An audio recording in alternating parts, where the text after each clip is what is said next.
জীবনে দুটো জিনিস কখনো ভুলবা না। নাম্বার ওয়ান, বিভীষণের প্রতি মেঘনাদ না পড়ে পরীক্ষা হলে যাবে না। নাম্বার দুই, এই ভিডিওটা স্কিপ করে স্ক্রল করে ফেলবা না। তার কারণ হচ্ছে বিভীষণের প্রতি মেঘনাদ তোমাদের এইচএসসির বইয়ের এমন একটা টপিক যেখান থেকে একটা সিকিউ মাস্ট আসবেই এবং তিনটা এমসিকিউ আসবে, অর্থাৎ এক টপিক থেকে 13 মার্ক শিওর শট।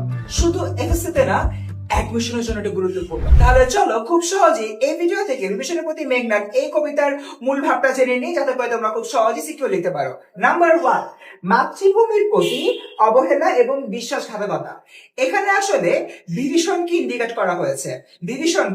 বিভীষণ হচ্ছে রাবণের ভাই এবং মেঘনাদের তাতো অর্থাৎ চাচা।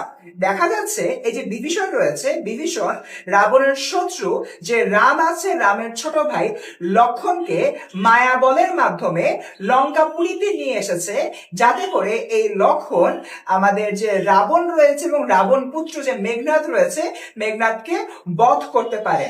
অর্থাৎ আমি দেখতে পাই বিভীষণের এই ধরনের কাণ্ডের কারণে সে তার মাতৃভূমির প্রতি এক ধরনের বিশ্বাসঘাতকতা করেছে, নাম্বার ওয়ান।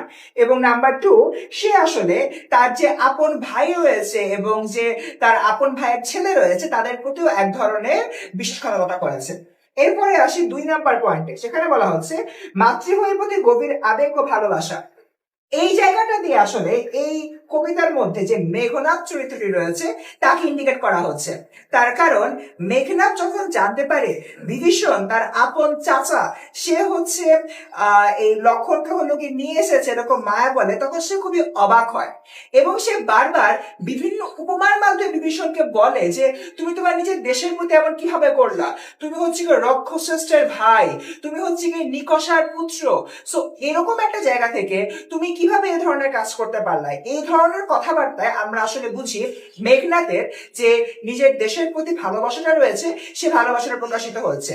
এবং সবার শেষে এসে মেঘনাদ যখন বুঝতে পারে বিভীষণের আসলে কোনো প্রকার রিয়েলাইজেশন হচ্ছে না, তখন কিন্তু মেঘনাদ বলে আমাকে অস্ত্রাগারে যেতে দাও, আমি অস্ত্র ধারণ করে এখনই লক্ষণের সাথে যুদ্ধ করব এবং লক্ষণকে হচ্ছে সমন ভবনে পাঠাবো, অর্থাৎ তাকে হত্যা করে লঙ্কাপুরীকে কলঙ্ক মুক্ত করব, এরকম বলছিল।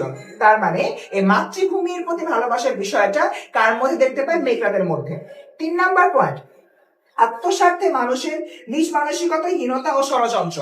আসলে এই জায়গা দিয়ে আমাদের এই কবিতার মধ্যে বিভীষণ রয়েছে, বিভীষণকে আবারও বোঝানো হচ্ছে। বিভীষণ দেখা যাচ্ছে নিজের স্বার্থের জন্য সে রাম এবং লক্ষণ বাহিনীর সাথে হাত মেলায় এবং পরবর্তীতে তাদেরকে নিয়ে নিজের দেশ এবং নিজের পরিবারের সাথে সে বিশ্বাসঘাতকতা করে এবং সে